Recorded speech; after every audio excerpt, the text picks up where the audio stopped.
राधे। जय श्री कृष्णा। संतोषी माता व्रत कथा। जय माँ भवानी। यह व्रत संतोषी माता का माना गया है।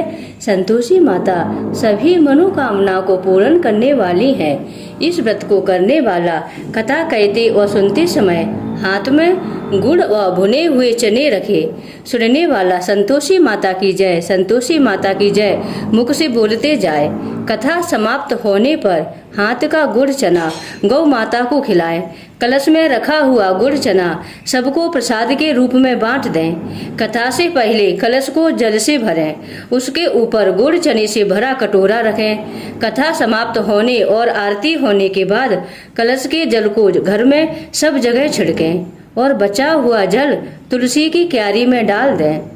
व्रत के उद्यापन में अढ़ाई सेर खाजा, मोमनदार पूड़ी, खीर, चने का साग नैवेद्य रखें। घी का दीपक जला संतोषी माता की जय जयकार बोल नारियल फोड़ें। इस दिन घर में कोई कटाई का प्रयोग न करें और न आप ही कटाई का प्रयोग करें तथा अपने हाथ से किसी दूसरे को खाने को भी नहीं दें। इस दिन 8 लड़कों को भोजन कराएं। देवर, जेठ, घर कुटुंब के लड़के मिलते हो तो दूसरों को न बुलाना। कुटुंब में न मिलें तो ब्राह्मणों के, रिश्तेदारों के, पड़ोसियों के लड़के बुलाएं। उन्हें खटाई की कोई भी वस्तु नहीं दें। भोजन कराकर यथाशक्ति दक्षिणा अवश्य दें। एक बुढ़िया थी, उसके 7 पुत्र थे। 6 कमाने वाले थे, एक निकम्मा था। बुढ़िया माँ 6 पुत्रों की रसोई बनाती, भोजन कराती और पीछे से जो कुछ बचता सो 7वें पुत्र को दे देती थी। किंतु वह लड़का बड़ा भोला भाला था, मन में कुछ विचार न करता था। एक दिन वह अपनी बहू से बोला, देखो मेरी माता का मुझ पर कितना प्यार है। वह बोली, क्यों नहीं, सबका जूठा बचा हुआ तुमको खिलाती हैं। वह बोला, भला ऐसा भी कहीं हो सकता है? मैं जब तक आंखों से न देखूं मान नहीं सकता। बहू ने हंसकर कहा, तुम देख लोगे तब मानोगे। कुछ दिन बाद बड़ा त्योहार आया। घर में 7 प्रकार के भोजन और चूरमा के लड्डू बने। वह जांचने को सिर दर्द का बहाना कर पतला कपड़ा सिर पर ओढ़कर रसोई घर में सो गया और कपड़े में से सब देखता रहा। 6 भाई भोजन करने आए। उसने देखा माँ ने उनके लिए सुंदर सुंदर आसन बिछाए हैं, 7 प्रकार की रसोई परोसी है। वह आग्रह पूर्वक उन्हें खिला रही है। वह यह सब देखता रहा। 6 भाई भोजन कर उठे तब माता ने उनकी जूठी थालियों में से लड्डुओं के टुकड़ों को उठाया और एक लड्डू बनाया। जूठन साफ कर बुढ़िया माँ ने पुकारा, उठ बेटा, 6 भाई भोजन करके गए हैं, अब तू ही बचा है, उठ ना, कब खाएगा? वह उठकर बोला, माँ मुझे भोजन नहीं करना, मैं परदेश जा रहा हूँ। माता ने कहा, कल जाता हो आज ही चला जा। वह बोला, हाँ माँ आज ही जा रहा हूँ। यह कहकर वह घर से निकल गया। चलते समय बहू की याद आई। वह गौशाला में उपले थाप रही थी। वहीं जाकर बोला, हम जावें परदेश को आवेंगे कुछ काल, तुम रहियो संतोष से धर्म आपनो पाल। वह बोली, जाओ पिया आनंद से हमरू सोच हटाए, राम भरोसे हम रहे ईश्वर तुम्हें सहाय। देख निशानी आपकी देख धरू में धीर, सुध हमरी मति विसारियो रखियो मन गंभीर।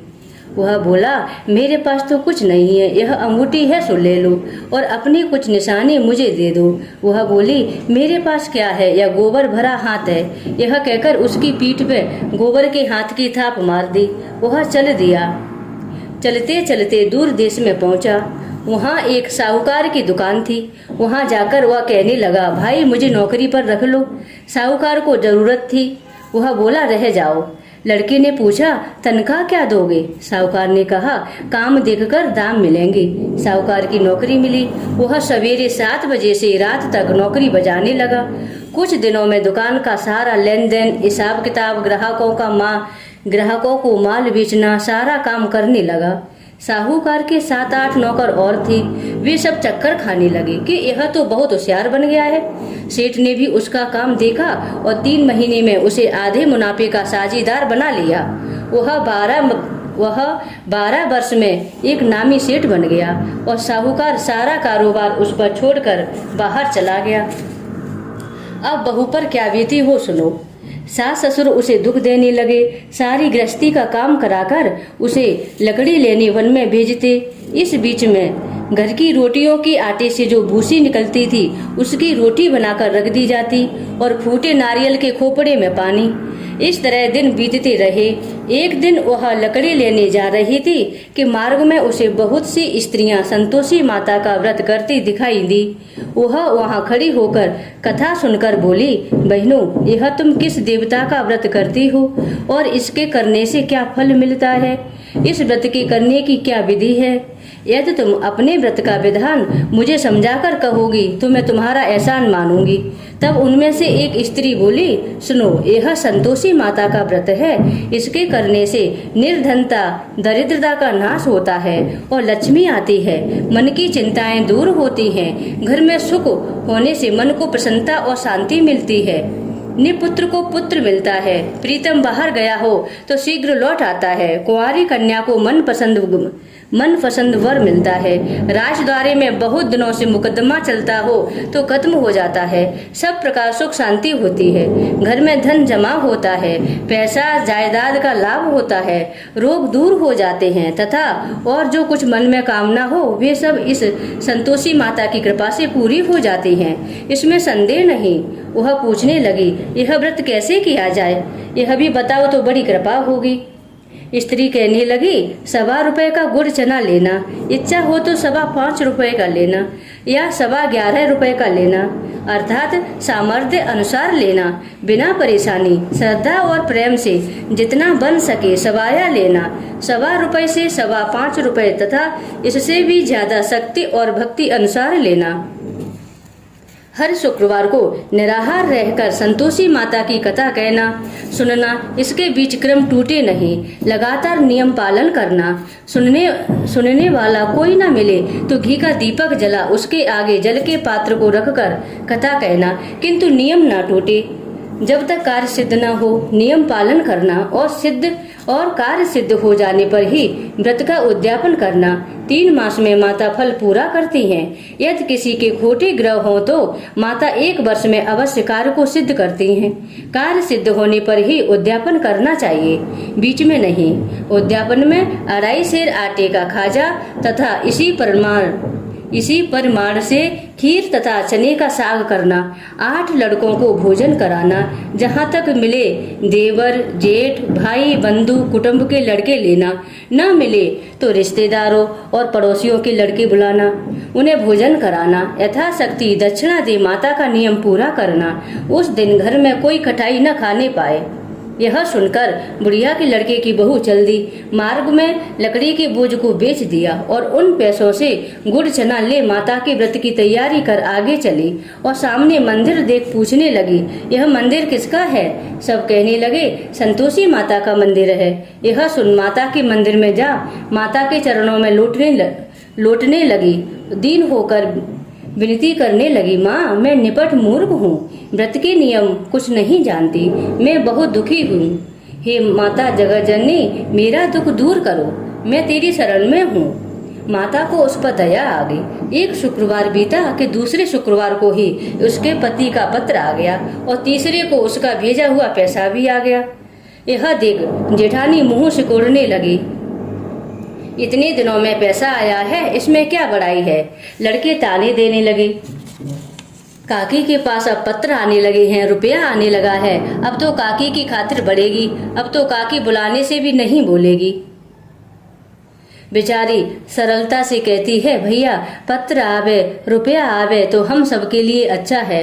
ऐसा कहकर आंखों में आंसू भरकर संतोषी माता के मंदिर में आ मातेश्वरी के चरणों में गिरकर रोने लगी। माँ, मैंने तुमसे पैसा नहीं मांगा, मुझे पैसे से क्या काम है? मुझे तो अपने सुहाग से काम है। मैं तो अपने स्वामी के दर्शन और सेवा मांगती हूँ। तब माता ने प्रसन्न होकर उससे कहा, जा बेटी, तेरा स्वामी शीघ्र आ जाएगा। यह सुन खुशी से बावली हो वह घर में आकर काम करने लगी। अब संतोषी माँ विचार करने लगी कि इस भोली पुत्री से मैंने कह तो दिया है कि तेरा पति आ जाएगा, पर आएगा कहाँ से? वह तो स्वप्न में भी इसे याद नहीं करता। उसे याद दिलाने मुझे जाना पड़ेगा। इस तरह माता बुढ़िया की बेटी के पास जा स्वप्न में प्रकट हो कहने लगी, साहूकार के बेटे सोता है या जागता है? वह बोला, माता सोता भी नहीं हूँ, जागता भी नहीं हूँ, बीच में ही हूँ, कहो क्या आज्ञा है। माँ कहने लगी, तेरा घरबार कुछ है या नहीं? वह बोला, मेरा सब कुछ है माता, माँ बाप भाई बहन बहू, क्या कमी है? तब माँ बोली, भोले पुत्र, तेरी स्त्री घोर कष्ट उठा रही है, माँ बाप उसे दुख दे रहे हैं, वह तेरे लिए तरस रही है, तू उसकी सुध ले। वह बोला, हाँ माता, यह तो मुझे मालूम है, किंतु मैं जाऊँ तो जाऊँ कैसे? परदेश की बात है, लेन देन का कोई हिसाब नहीं, कोई जाने का मार्ग दिखाई नहीं पड़ता, कैसे चला जाऊं? माँ कहने लगी, मेरी बात मान, प्रातः नहा धोकर संतोषी माता का नाम ले, घी का दीपक जला, दंडवत कर, दुकान पर जा बैठना, देखते देखते तेरा लेन देन सब चुक जाएगा, जमा माल बिक जाएगा, सांझ होते होते धन का ढेर लग जाएगा। प्रातः बहुत जल्दी उठ। उसने लोगों से अपने सपने की बात कही तो वे सब उसकी बात अनसुनी कर खिल्ली उड़ाने लगे। कहीं सपने भी सच होते हैं। एक बूढ़ा बोला, देख भाई, मेरी बात मान, इस प्रकार साँच झूठ करने के बदले देवता ने जैसा कहा है वैसा ही करने में तेरा क्या जाता है? वह बूढ़े की बात मान, स्नान कर, संतोषी माँ को दंडवत कर, घी का दीपक जला, दुकान पर जा बैठ गया। थोड़ी देर में वह क्या देखता है कि देने वाले रुपया लाए, लेने वाले हिसाब लेने लगे, कोटे से भरे सामानों के खरीदार नकद दाम में सौदा करने लगे। शाम तक धन का ढेर लग गया। माता का चमत्कार देख प्रसन्न हो मन में माता का नाम ले घर ले जाने के निमित्त गहना कपड़ा खरीदने लगा और वहाँ के काम से निपट कर वह घर को रवाना हुआ। वहाँ बहू बेचारी वन में लकड़ी लेने जाती है। लौटते वक्त माँ के मंदिर पर विश्राम करती है। वह तो उसका रोजाना रुकने का स्थान बन गया। दूर से धूल उड़ती देख वह माता से पूछती है, हे माता, यह धूल कैसी उड़ रही है? माँ कहती है, हे पुत्री, तेरा पति आ रहा है, अब तू ऐसा कर, लकड़ियों के 3 बोझ बना ले, एक नदी के किनारे रख, दूसरा मेरे मंदिर पर और तीसरा अपने सिर पर। तेरे पति को लकड़ी का गट्टा देकर मोह पैदा होगा, वह वहाँ रुकेगा, नाश्ता पानी बना खाकर माँ से मिलने जाएगा। तब तू लकड़ियों का बोझ उठाकर घर जाना और बीच चौक में गट्टा डालकर 3 आवाजें जोर से लगाना, लो सासू जी, लकड़ियों का गट्टा लो, भूसी की रोटी दो और नारियल के खोपड़े में पानी दो, आज कौन मेहमान आया है? माँ की बात सुन बहू बहुत अच्छा माता कहकर प्रसन्न हो लकड़ियों के 3 गट्टे ले गई, एक नदी के तट पर, एक माता के मंदिर पर रखा। इतने में ही एक मुसाफिर आ पहुंचा। सूखी लकड़ी देख उसकी इच्छा हुई कि अब यहीं विश्राम करें और भोजन बना खाकर गांव जाएं। इस प्रकार भोजन बना विश्राम कर वह गांव को गया। सबसे प्रेम से मिला। उसी समय बहू सिर पर लकड़ी का कट्टा लिए आती है। लकड़ी का भारी बोझ आंगन में डाल जोर से 3 आवाजें देती है, लो सासू जी, लकड़ी का गट्टा लो, भूसी की रोटी दो, नारियल के खोपड़े में पानी दो, आज मेहमान कौन आया है? यह सुनकर सास बाहर आ अपने दिए हुए कष्टों को भुलाते हुए कहती है, बहू ऐसा क्यों कहती है? तेरा मालिक ही तो आया है, आ बैठ, मीठा भात खा, भोजन कर, कपड़े गहने पहन। इतने में आवाज सुन उसका स्वामी बाहर आता है और अंगूठी देखकर व्याकुल हो जाता है। माँ से पूछता है, हे माँ, यह कौन है? माँ कहती है, बेटा यह तेरी बहू है, आज 12 वर्ष हो गए, तू जब से गया है तब से सारे गांव में जानवर की तरह भटकती फिरती है, कामकाज घर का कुछ करती नहीं, 4 समय आकर खा जाती है, अब तुझे देखकर भूसी की रोटी और नारियल के खोपड़ी में पानी मांगती है। वह लज्जित हो बोला, ठीक है माँ, मैंने इसे भी देखा है और तुम्हें भी देखा है, अब मुझे दूसरे घर की ताली दो, उसमें जाकर रहूंगा। तब माँ बोली, ठीक है बेटा, तेरी जैसी मर्जी, कहकर ताली का गुच्छा पटक दिया। उसने ताली से दूसरे कमरे में जो तीसरी मंजिल के ऊपर था खोलकर सारा सामान जमाया। एक दिन में ही राजा के महल जैसा ठाट बाट बना लिया। अब क्या था कि वे दोनों सुख पूर्वक रहने लगे। इतने में अगला शुक्रवार आया। बहू ने अपने पति से कहा कि मुझे माता का उद्यापन करना है। पति बोला, बहुत अच्छा, कोशिश ही करो। वह तुरंत ही उद्यापन की तैयारी करने लगी। जेठ के लड़कों को भोजन के लिए कहने गई। लड़के जब भोजन के लिए चले तो पीछे से जेठानी अपने बच्चों को सिखाती है, देखो रे, भोजन के समय सब लोग कटाई मांगना, जिससे उसका उद्यापन पूरा ना हो। लड़कों ने समझकर सिर हिलाया। फिर वह चाची के यहाँ भोजन करने के लिए चले गए। वहाँ उन्होंने खीर पेट भरकर खाई, किंतु याद आते ही कहने लगे, हमें कुछ कटाई दो, खीर खाना हमें भाता नहीं, देखकर अरुचि होती है। बहू कहने लगी, कटाई किसी को नहीं दी जाएगी, यह तो संतोषी माता का प्रसाद है। लड़के तुरंत उठ खड़े हुए और बोले, पैसे लाओ। भोली बहू कुछ जानती नहीं थी और उन्हें पैसे दे दिए। लड़के उसी समय जाकर इमली लाकर खाने लगे। यह देखकर बहू पर संतोषी माता जी ने कोप किया। राजा के दूत उसके पति को पकड़कर ले गए। जेठ जेठानी मनमाने खोटे वचन कहने लगे। लूट लूट कर धन इकट्ठा कर लाया था, सो राजा के दूत पकड़ कर ले गए। अब सब मालूम पड़ जाएगा जब जेल की हवा खाएगा। बहू से यह वचन सहन नहीं हुए। वह रोती रोती माता के मंदिर में गई। हे माता, तुमने यह क्या किया? हंसाकर अब क्यों रुलाने लगी? पहले सुख दिया और अब छीन लिया। माता बोली, पुत्री, तूने उद्यापन करके मेरा व्रत भंग किया है, इतनी जल्दी सब बातें भुला दी। वह रोते हुए कहने लगी, माता, भूली तो नहीं हूँ, न मैंने कुछ अपराध किया है, मुझे तो लड़कों ने भूल में डाल दिया, मैंने भूल से उन्हें पैसे दे दिए, मुझे क्षमा कर दो माँ। माँ बोली, ऐसी भी कहीं भूल होती है? वह बोली, माँ, मुझे माफ कर दो, मैं फिर तुम्हारा उद्यापन करूंगी। माँ बोली, अब भूल मत करना। वह बोली, अब न होगी माँ, अब बतलाओ वह कैसे आएंगे? माँ बोली, जा पुत्री, तेरा पति तुझे मार्ग में ही मिलेगा। वह घर को चली। सामने से उसे पति आता मिला और उससे पूछा, तुम कहाँ गए थे? तब वह कहने लगा, इतना धन कमाया है, उसका टैक्स राजा ने मांगा था, वह भरने गया था। वह प्रसन्न होकर बोली, भला हुआ, अब घर पर चलो। कुछ दिन बाद फिर शुक्रवार आया। वह बोली, मुझे माता का उद्यापन करना है। पति ने कहा, कर लो। जब उद्यापन की सब तैयारी हो गई तो वह फिर जेठ के लड़कों से भोजन को कहने गई। जेठानी ने तो एक दो बातें सुनाई और लड़कों को सिखा दिया कि तुम पहले ही कटाई मांगना। सातवें बेटे की पत्नी ने जैसे ही उनके सामने भोजन परोसा, वह लड़के कहने लगे, हमें खीर खाना नहीं भाता, जी बिगड़ता है, पहले कुछ कटाई खाने को दो। वह बोली, कटाई खाने को नहीं मिलेगी, भोजन करना है तो करो, नहीं तो जाओ। लड़के भाग खड़े हुए। तब वह ब्राह्मणों के लड़कों को ला भोजन कराने लगी। यथाशक्ति दक्षिणा की जगह एक एक फल उन्हें दिया। इससे संतोषी माता प्रसन्न हुई। माता की कृपा होते ही 9वें मास उसको चंद्रमा के समान सुंदर पुत्र प्राप्त हुआ। पुत्र को लेकर वह प्रतिदिन माता जी के मंदिर में जाने लगी। माँ ने सोचा कि यह रोज आती है, आज क्यों न मैं ही इसके घर चलूं, इसका आसरा देखूं तो सही। यह विचार कर माता ने भयानक रूप बना लिया। गुड़ और चने से सना मुख, ऊपर सूर्य के समान होठ, उस पर मक्खियां भिन भिना रही थी। दहलीज में पांव रखते ही उसकी सास चिल्लाई, देखो रे, कोई चुड़ैल डाकिन भीतर चली आ रही है, लड़कों इसे भगाओ, नहीं तो किसी को खा जाएगी। लड़के डरने लगे और चिल्ला चिल्ला कर खिड़की बंद करने लगे। छोटी बहू रोशनदान में से देख रही थी। प्रसन्नता से पगली होकर वह जोर से चिल्लाई, आज मेरी माताजी आई हैं, आज मेरी माताजी मेरे घर आई हैं। यह कहकर वह बच्चे को दूध पिलाने से जबरन हटा देती है। इतने में सास का क्रोध फूट पड़ा और बोली, इसे देखकर कैसी उतावली हो रही है, जो बच्चे को पटक दिया। इतने में माँ के प्रताप से जहाँ देखो वहीं लड़के ही लड़के नजर आने लगे। वह बोली, माँ जी, मैं जिनका व्रत करती हूँ यह वही संतोषी माता है। इतना कह झट से सारे घर के किवाड़ खोल दिए।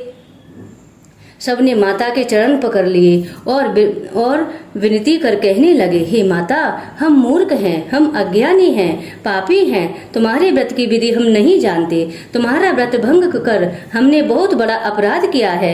हे माता, आप हमारा अपराध क्षमा करो। इस प्रकार संतोषी माता ने प्रसन्न होकर सबको क्षमा कर दिया। संतोषी माता ने बहू को जैसा फल दिया वैसा सबको देना। जो इस कथा को पढ़े उसका मनोरथ पूर्ण करना। बोलिए संतोषी माता की जय।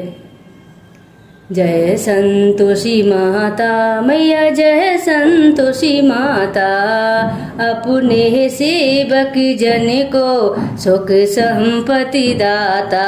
मैया जय संतोषी माता मैया जय संतोषी माता। सुंदर चीर सुनहरी माँ धारण कीनो, हीरा पन्ना दमुके तन श्रृंगार लीनो।